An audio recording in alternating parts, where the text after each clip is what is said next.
నమస్తే కడప వార్త. డ్రైవర్ నిర్లక్ష్యం, అతివేగంగా లారీ నడపడం ఇద్దరి ప్రాణాలని బలి తీసుకుంది. వేంపల్లి మండలం పులివెందుల కడప ప్రధాన రహదారి తాళ్లపల్లి కోడిల వద్ద ఈ ఘోర రోడ్డు ప్రమాదం జరిగింది.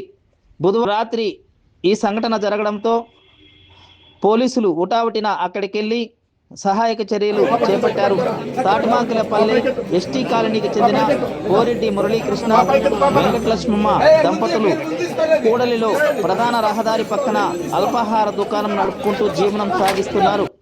బుధవారం రాత్రి విధులు ముగించుకొని ఇంటికెళ్లేందుకు సిద్ధమయ్యారు.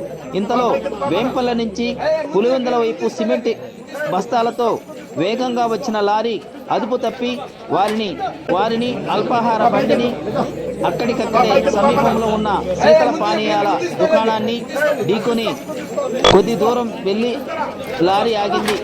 ఈ సంఘటనలో మురళీకృష్ణ దంపతులు లారీ చక్రాల కింద నలిగి అక్కడికక్కడే ప్రాణాలు విడిచారు.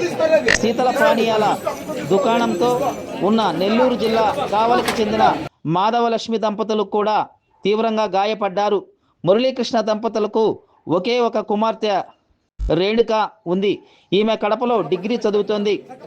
తల్లిదండ్రుల మృతితో ఆమె అనాథగా మారింది. ఘటనా స్థలంలో రేణుక గుండెలు అవిసేలా రోధించింది. తనకు ప్రతి ఒక్కరూ తప్పనిసరిగా యూట్యూబ్లోకి వెళ్ళి కడప వార్తను లైక్ చేయండి, సబ్స్క్రైబ్ చేయండి. ఇట్లు మీ జి రమణయ్య, ఎడిటర్, కడప వార్త.